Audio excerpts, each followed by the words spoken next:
অধ্যায় ১৩ রসুল সাল্লাল্লাহু আলাইহি সাল্লাম আর আয়েশা রাদিয়াল্লাহু তাআলা আনহার বিয়ে নিয়ে কথিত নাস্তিকদের কানাঘুষা। আমরা চারজন বসে টিএসসিতে আড্ডা দিচ্ছিলাম। রাকিব, শাহরিয়ার, সাজিব আর আমি। আমাদের মধ্যে শাহরিয়ার হল খেলাপ্রেমিক, ফুটবল ক্লাব বার্সেলোনার চরম ভক্ত। কেউ পুরো সপ্তাহে কোনো ম্যাচ না দেখে শাহরিয়ারের কাছে আধ ঘন্টা বসলেই হবে। শাহরিয়ার পুরো সপ্তাহের খেলার আদ্যপান্ত তাকে কাগজে কলমে বুঝিয়ে দেবে। ইপিএলে কোন দল টপে আছে, ম্যানচেস্টার সিটির দায়িত্ব নিয়ে পেপ গার্দিওলা কীরকম দলটাকে পাল্টে দিল, সিরিয়েতে জুভের অবস্থান কোথায়, ইব্রাকে ছেড়ে দিয়ে ফ্রেঞ্চ লিগে পিএসজির অবস্থা কেমন, বুন্দেসলিগাতে বায়ার্ন আর ডর্টমুন্ড কী করছে, লা লিগাতে বার্সা রিয়ালের দৌড়ে কে এগিয়ে, রোনালদোর ফর্ম নাই কেন, মেসিকে ছাড়া বার্সার সামনের ম্যাচগুলা উতরে যেতে পারবে কিনা, নেইমার সেরা না বেল, সুয়ারেজ নাকি বেনজেমা, ইত্যাদি ইত্যাদি বিশ্লেষণের জন্য শাহরিয়ারের জুরি নেই। এত কঠিন কঠিন স্প্যানিশ, জার্মান, ফ্রেঞ্চ আর ইটালির নামগুলো সে কিভাবে যে মনে রাখে আল্লাহ মালুম। খেলার খবর বলতে শুরু করলে তার আর থামাথামি নেই, নন স্টপ বলে যেতে পারে। এই জন্যে আমাদের বন্ধু মহলে শাহরিয়ার স্পোর্টস চ্যানেল নামে পরিচিত। রাকিব হল আগাগোড়া পলিটিক্স স্পেশালিস্ট।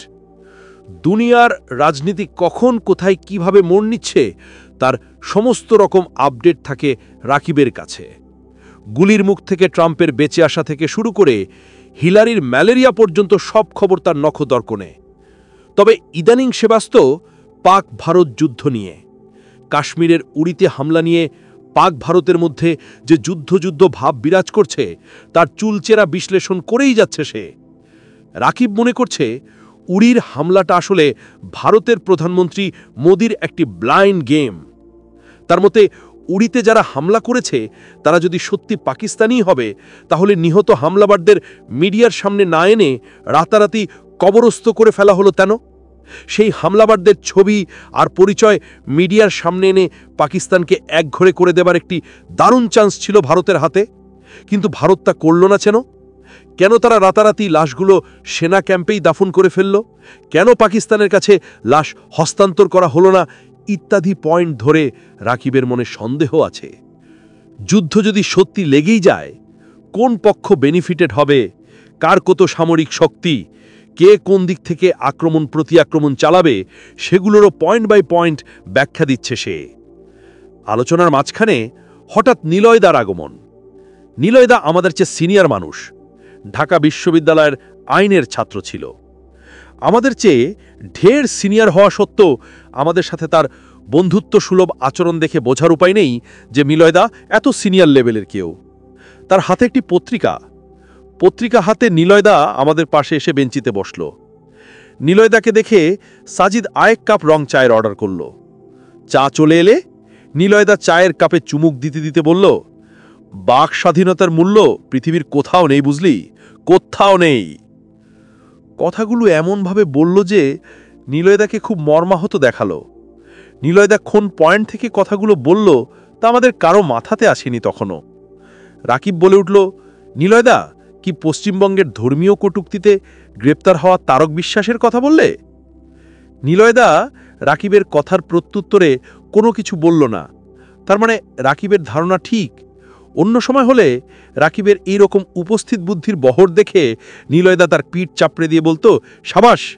কিন্তু আজ খুব ফ্রাস্ট্রেটেড থাকায় নিলয়দা খুব অফ মুডে আছে বলে মনে হচ্ছে। ব্যাপারটা খুব শর্টলি ব্যাখ্যা করল রাকিব। পশ্চিমবঙ্গের এক নাস্তিক তরুণ মহানবী সাল্লাল্লাহু আলাইহি সাল্লামকে নিয়ে কটূক্তি করার ফলে সাইবার আইনে গ্রেপ্তার হয়েছে পরশুদিন। এটাকে নিলয়দা বলছে বাক স্বাধীনতার উপর আঘাত। সাজিদ তার চায়ের শেষ চুমুক দিয়ে বলল, এতে দোষের তো কিছু দেখছি না দাদা। ছেলেটা দোষ করেছে, সে তার শাস্তি পাচ্ছে, হোয়াটস রং? নিলয়দা মুখের রং পরিবর্তন করে বড় বড় চোখে সাজিদের দিকে তাকালো, বলল, একজন 50 বুড়া লোক একটা 9 বছরের মেয়েকে বিয়ে করলে দোষ নেই, তা নিয়ে কথা বললেই দোষ হয়ে যায়? সাজিদ বলল, কথা বললে তো দোষ নেই দাদা, কিন্তু অশ্লীল ভাষায় কটূক্তি করাটা দোষের। একটি ধর্মের পবিত্র নবীকে নিয়ে এরকম খিস্তি করাটা মূল্যবোধ বিরোধী তো বটেই, এটা সংবিধানও বিরোধী। গোষ্ঠী কিলই তোমার এরকম মূল্যবোধ আর সংবিধানের। সাজিদ বুঝল নিলয়দা খুব ক্ষেপে আছে, তাকে সহজে বোঝানো যাবে বলে মনে হচ্ছে না। সাজিদ বলল, দাদা, মনে আছে তোমার? আমি তখন সবে বিশ্ববিদ্যালয়ের প্রথম বর্ষের ছাত্র। তোমার সাথেও প্রথম পরিচয় হয় তখন। এক সন্ধ্যায় হুমায়ুন আহমেদের মেয়ের বয়সে শাওনকে বিয়ে করার ব্যাপারটা নিয়ে যখন আমি আপত্তি তুলেছিলাম, তুমি কি বলেছিলে? তুমি বলেছিলে বিয়ে হলো একটি বৈধ সামাজিক বন্ধন। যখন তাতে দুটি পক্ষের সম্মতি থাকে তখন সেখানে বয়স, সামাজিক স্ট্যাটাস কোনো কিছুই ম্যাটার করে না। হুমায়ুন আহমেদের বেলায় যে কথাগুলো প্রযোজ্য, সেই কথাগুলো মুহাম্মদ সাল্লাল্লাহু আলাইহি সাল্লামের বেলায় কেন প্রযোজ্য হবে না? নিলয়দা কিছুক্ষণ চুপ করে থাকল, এরপর বলল, তাই বলে বলতে চাচ্ছিস ৯ বছরের অপ্রাপ্ত বয়স্ক মেয়েকে বিয়ে করা বৈধ হয়ে যাবে? সাজিদ হাসল, বলল, দাদা, আমি মোটেও তা বলছি না। আমি প্রথমে বোঝাতে চাইলাম যে বিয়ে একটা সামাজিক বন্ধন। তো সামাজিক বন্ধন ধরে রাখতে ৯ বছরের কিশোরী বিয়ে করতে হবে নাকি? সাজিদ উঠে দাঁড়াল। আমি জানি এখন সে লেকচার শুরু করবে। রাসূল সাল্লাল্লাহু আলাইহি সাল্লাম এবং আয়েশা রাদিয়ার বিয়ে নিয়ে একটি নাতিদীর্ঘ লেকচার দেওয়ার জন্য সে মেন্টালি প্রস্তুতি নিচ্ছে। যা ভাবলাম তাই। সাজিদ বলতে শুরু করল, দাদা, প্রথমে বলে রাখি, যারাই রাসূল সাল্লাল্লাহু আলাইহি সাল্লাম আর আয়েশা রাদিয়ার বিয়ে নিয়ে আপত্তি তুলে, তাদের প্রথম দাবি মুহাম্মদ সাল্লাল্লাহু আলাইহি সাল্লাম নাকি যৌন লালসায় কাতর ছিলেন, সেজন্যই নাকি কিশোরী আয়েশা রাদিয়াকে বিয়ে করেছিলেন। তাদের এই দাবি যে কতটা বাতুলতা আর ভিত্তিহীন তা ইতিহাস থেকে আমরা দেখব। আমরা জানি মুহাম্মদ সাল্লাল্লাহু আলাইহি সাল্লাম বিয়ে করেছিলেন ২৫ বছর বয়সে হযরত খাদিজা রাদিয়াকে। বলো না বাহুল্য, যখন মুহাম্মদ সাল্লাল্লাহু আলাইহি সাল্লাম ২৫ বছরের একজন টকবগে তরুণ, ঠিক সেই সময়ে তিনি বিয়ে করলেন ৪০ অর্ধ একজন মহিলাকে, যিনি কিনা আবার একজন বিধবা ছিলেন। খাদিজা রাদিয়া যতদিন বেঁচে ছিলেন ততদিন মুহাম্মদ সাল্লাল্লাহু আলাইহি সাল্লাম আর কোনো বিয়ে করেননি। খাদিজা রাদিয়ার গর্ভেই মুহাম্মদ সাল্লাল্লাহু আলাইহি সাল্লাম অধিকাংশ সন্তানসন্ততি জন্মগ্রহণ করেছিল। বলো তো দাদা, তোমাদের ভাষায় যিনি একজন যৌন কাতর মানুষ, তিনি কেন তার পুরো যৌবনকাল একজন বয়স্ক বয়োবৃদ্ধা মহিলার সাথে কাটিয়ে দিলেন? তুমি হয়তো বলবে, খাদিজা রাদিয়ার প্রচুর ধন সম্পত্তি ছিল, পাথে এগুলো হারানোর ভয়ে হয়তো তিনি আর বিয়ে করেননি। তোমার জ্ঞাতার্থে জানিয়ে রাখি, এটা ইতিহাসসম্মত যে সম্পদশালী খাদিজা রাদিয়াই নিজেই মুহাম্মদ সাল্লাল্লাহু আলাইহি সাল্লামকে বিয়ের প্রস্তাব দিয়েছিলেন। মুহাম্মদ সাল্লাল্লাহু আলাইহি সাল্লাম নিজ থেকে দেননি। তার উপর খাদিজা রাদিয়া যেখানে নিজেই একজন বিধবা ছিলেন, সেখানে মুহাম্মদ সাল্লাল্লাহু আলাইহি সাল্লামও যদি সেই অবস্থায় আরেকটি বিয়ে করতে চাইতেন, তাতে বাধা দেওয়ার অধিকার খাদিজা রাদিয়ার থাকার কথা না। তাহলে এখান থেকে আমরা কি বুঝলাম? আমরা বুঝলাম যে মুহাম্মদ সাল্লাল্লাহু আলাইহি সাল্লাম যৌন কাতরতা থেকে কিশোরী আয়েশা রাদিয়াকে বিয়ে করেননি। নিলয়দা প্রশ্ন করল, তাহলে কিশোরী আয়েশাকে বিয়ে করার হেতু কি? সাজিদ বলল, লেট মি ফিনিশ। আয়েশা রাদিয়াকে বিয়ে করার একটা হুকুম রাসূল সাল্লাল্লাহু আলাইহি সাল্লাম আল্লাহর কাছ থেকে পেয়েছিলেন, কারণ জ্ঞানে গুণে আয়েশা রাদিয়া ছিলেন তৎকালীন আরব কন্যাদের মধ্যে শ্রেষ্ঠা। তার সেই প্রজ্ঞা, সেই জ্ঞান, সেই বিচক্ষণতা যাতে পুরোপুরিভাবে ইসলামের কল্যাণার্থে ব্যবহার হতে পারে, তার জন্য হয়তো এই হুকুম। স্পোর্টস চ্যানেল শাহরিয়ার এতক্ষণ চুপ করেছিল। এবার সে বলল, সাজিদ, রাসূল সাল্লাল্লাহু আলাইহি সাল্লাম আয়েশা রাদিয়াকে বিয়ে করার জন্য আল্লাহর পক্ষ থেকে হুকুম প্রাপ্ত, এই কথার ভিত্তি কি? সাজিদ শাহরিয়ারের দিকে তাকিয়ে বলল, নবীদের স্বপ্নও এক প্রকার মহি, এটা জানিস তো? হ্যাঁ। তাহলে বুখারীর হাদিসে আছে, রাসূল সাল্লাল্লাহু আলাইহি সাল্লাম হযরত আয়েশা রাদিয়াকে একবার বললেন, হে আয়েশা, আমি তোমাকে দুবার স্বপ্নে দেখেছিলাম। একটি রেশমের উপর একটি কারজনের মুখচিহ্ন। আমি যখন রেশমের উপর থেকে আবরণ সরালাম, আমি দেখলাম সেটা তোমার মুখাবয়ব। তখন কেউ একজন আমাকে বলল, হে মুহাম্মদ, এটা তোমার স্ত্রী। আমি বললাম, যদি এটা আল্লাহর পক্ষ থেকে নির্ধারিত হয় তাহলে এটাই হবে। বুখারীর হাদিস থেকে আমরা বুঝতে পারি যে আয়েশা রাদিয়া যে নবী মুহাম্মদ সাল্লাল্লাহু আলাইহি সাল্লামের স্ত্রী হবে, সেটা আল্লাহর পক্ষ থেকেই একটি সম্মতি। শাহরিয়ার আবার বলল, কিন্তু তুই যে বললি তার জ্ঞান প্রজ্ঞা ইসলামের কল্যাণার্থে এই হুকুম, তার দলিল কি? সাজিদ বলল, এটা তো সর্বজন বিদিত সত্য কথা। সাহাবী হযরত আবু হুরায়রা রাদিয়ার পর যিনি সবচেয়ে বেশি হাদিস মুখস্থ রেখেছিলেন, তিনি হযরত আয়েশা রাদিয়া। শুধু তাই নয়, আয়েশা রাদিয়ার ছিল কুরআনের অগাধ পাণ্ডিত্য। এমনকি বড় বড় সাহাবীরা পর্যন্ত তার কাছে ফতোয়ার জন্য আসত। তার ফিকহি জ্ঞান ছিল অসামান্য। আবু মুসা আল আনসারী রাদিয়া থেকে বর্ণিত, তিনি বলেছেন, এমন কখনো হয়নি ফকিহি বিষয়ে আমরা কোনো কিছুর সমাধানের জন্য আয়েশা রাদিয়ার কাছে গেলাম কিন্তু সন্তোষজনক উত্তর পাইনি।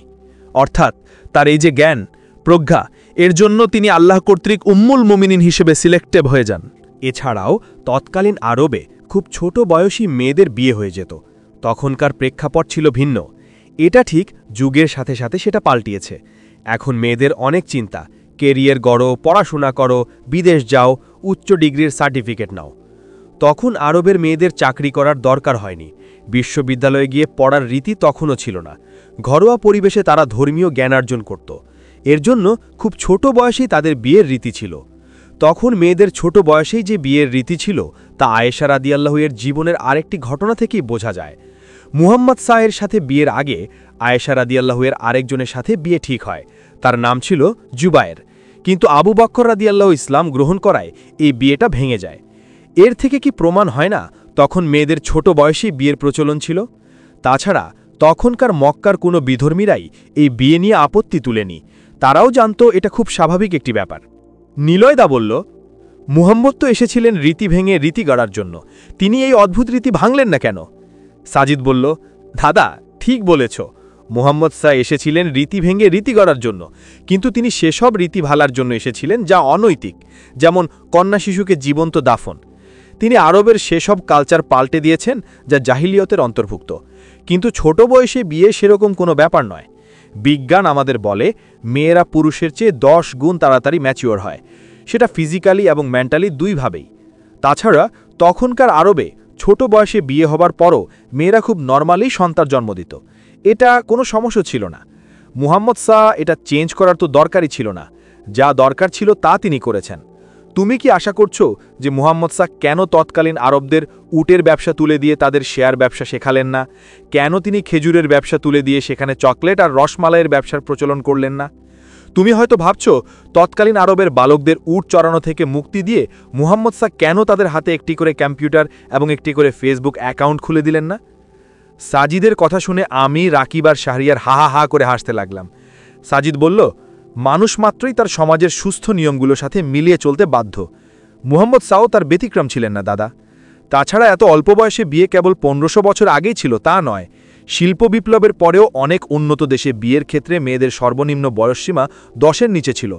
তাছাড়া ইতিহাস থেকে আমরা জানতে পারি মুহাম্মদ আরও 500 বছর পরে ইংল্যান্ডের রাজা জন 54 বছর বয়সে 12 বছর বয়সী রানী ইসাবেলাকে বিয়ে করেছিলেন। এ ব্যাপারগুলো তখনকার সমাজে যুগে খুব স্বাভাবিক ছিল, যেমন স্বাভাবিক সঙ্গম করে সন্তান উৎপাদন করা।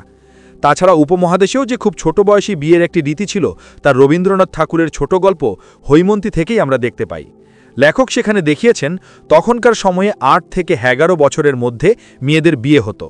হৈমন্তীর বিয়ের স্বাভাবিক বয়স পেরিয়ে যাওয়ায় অর্থাৎ 17 হয়ে যাওয়ায় তার শাশুড়ি সেটা সবার কাছ থেকে লুকোতে চাইছিলেন। হৈমন্তীকেও মিথ্যে বলার জন্য শিখিয়ে দিয়েছিলেন। এখান থেকেই বোঝা যায় রবীন্দ্রনাথের অমলেও 8 থেকে 11 বছর বয়সে মেয়েদের বিয়ে ছিল একটি স্বাভাবিক ঘটনা। সেই গল্পে আমরা পণ প্রথার কুফল সম্পর্কে একটি আভাস পেলেও কোথাও কিন্তু বিয়ের বয়স নিয়ে উচ্চ বাক্য দেখিনি, বরং হৈমন্তীর বয়স বেশি হয়ে যাওয়াতেই কিছুটা আপত্তি দেখা গেছে। এখান থেকে বুঝতে পারি রবীন্দ্র আমলেও ছোট বয়সে বিয়ের একটি প্রচলন ভারতবর্ষেই মজুদ ছিল।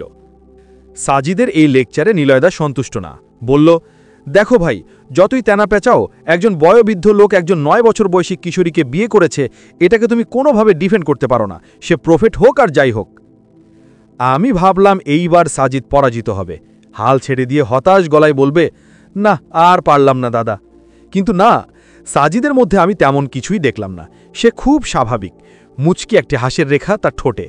সে আরেক কাপ চায়ের অর্ডার করল। চায়ের কাপে চুমুক দিয়ে বলল, দাদা, ছাত্রলীগের নতুন কমিটিতে পদ পেয়েছ শুনলাম। সাহিত্য সম্পাদক। নতুন একটা আইন হলো শুনলাম, বঙ্গবন্ধু এবং তার পরিবার নিয়ে কেউ কটূক্তি করলেই ধরা হবে নাকি? হ্যাঁ, বঙ্গবন্ধুকে নিয়ে কটূক্তি করলে তো সেটা সহ্য করা হবে না।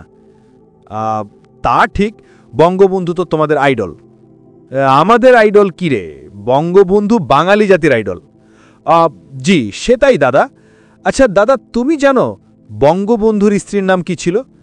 নিলয়দা অবাক হবার ভঙ্গি করে বলল, কি সব বলছিস তুই? জানবো না কেন? বঙ্গমাতা ফজিলাতুন্নেসা বেগম। সাজিদ বলল, দাদা তুমি জানো বঙ্গমাতা বেগম ফজিলাতুন্নেসার জন্ম কোন সালে? নিলয়দা কিছুক্ষণ ভাবলেন, বললেন, ভুলে গেছি রে, বিসিএসের জন্য যখন প্রিপারেশন নিচ্ছিলাম তখন পড়েছিলাম। সাজিদ তার ফোন বের করে সেখান থেকে উইকিপিডিয়ায় বেগম ফজিলাতুন্নেসা লিখে সার্চ দিল। উইকিপিডিয়া রেজাল্ট দেখালো বেগম ফজিলাতুন্নেসার জন্ম 1930 সালে। সাজিদ সেটা নিলয়দাকে দেখালো। নিলয়দা বলল, মনে পড়েছে, কিন্তু তাতে কি হয়েছে? হঠাৎ এই ব্যাপারে চলে গেলি কেন? সাজিদ বলল, দাদা, তুমি জানো বঙ্গমাতা বেগম ফজিলাতুন্নেসার সাথে বঙ্গবন্ধু শেখ মুজিবের কত সালে বিয়ে হয়? নিলয়দা না সূচক মাথা নাড়ল। সাজিদ আবার উইকি থেকে দেখালো, বঙ্গবন্ধুর সাথে বেগম ফজিলাতুন্নেসার বিয়ে হয় 1938 সালে। সাজিদ বলল, দাদা, 1938 থেকে 1930 বাদ দিলে কত থাকে? নিলয়দা বলল, 8। সাজিদ বলল, জি দাদা, একদম ঠিক বলেছ। 1938 থেকে 1930 বাদ দিলে থাকে 8। ঠিক 8 বছর বয়সের বেগম ফজিলাতুন্নেসার সাথে বঙ্গবন্ধুর বিয়ে হয়। আচ্ছা দাদা, আমি কি এটাকে বাল্যবিবাহ বলতে পারবো শেখ মুজিব একজন যৌন কাতর পুরুষ ছিলেন, যার ফলে তিনি মাত্র 8 বছর বয়সের ফজিলাতুন্নেসাকে বিয়ে করেছেন? আমি এরকম বললে আমার বিরুদ্ধে কি মামলা হওয়া উচিত দাদা? বলো তো। একবিংশ শতাব্দীর শেখ মুজিবুর রহমান যেটা পেরেছেন, মাত্র 8 বছর বয়সী একজন কিশোরীকে বিয়ে করে এতগুলো সন্তান জন্ম দিতে পারলে 1500 বছর আগের মোহাম্মদ শাহ কেন পারবে না? কেন তাকে ধর্ষক, যৌন কাতর, যৌনলিঙ্গু ডাকা হবে? তাকে এবং আয়েশার আকে নিয়ে অশ্লীল কথা লিখে কেউ আইনের জালে ফাঁসলে তার জন্য কেন তোমার মন কাঁদবে, যেখানে তুমি শেখ মুজিবের জন্য তৈরি করে রেখেছ সাইবার আইন? আকাশ থেকে পড়লে যা হয়, নিলয়দার অবস্থাও তখন তেমন। নিলয়দা এরকম একটা জবাব পাবেন তা হয়তো কল্পনাও করেনি। চায়ের বিল দেওয়ার জন্য সাজিদ এগিয়ে হেল। গম্ভীর রাজনীতিপ্রিয় রাকিব এসে বলল, দোস্ত, পরানটা ঠান্ডা করে দিয়েছিস একদম, বিলটা আমায় দিতে দে প্লিজ। সাজিদ মুচকি হাসল। রেফারেন্স: 1. জালা আল আফহাম বাই ইমাম ইবনুল কাইয়ুম। 2. সহি আল বুখারি, ভলিউম 5, বুক 58, হাদিস 234। 3. অসমাপ্ত আত্মজীবনী শেখ মুজিবুর রহমান। 4. উইকিপিডিয়া। বিশেষ দ্রষ্টব্য: শেখ মুজিব বা তার স্ত্রীকে প্রশ্নবিদ্ধ করা আমার মোটিভ নয়। একটি যুক্তির খাতিরেই ওনাকে উদাহরণ হিসেবে টানা হয়েছে। কেউ এটাকে পলিটিক্যালি বা পার্সোনাল অ্যাটাক মনে করে ভুল করবেন না।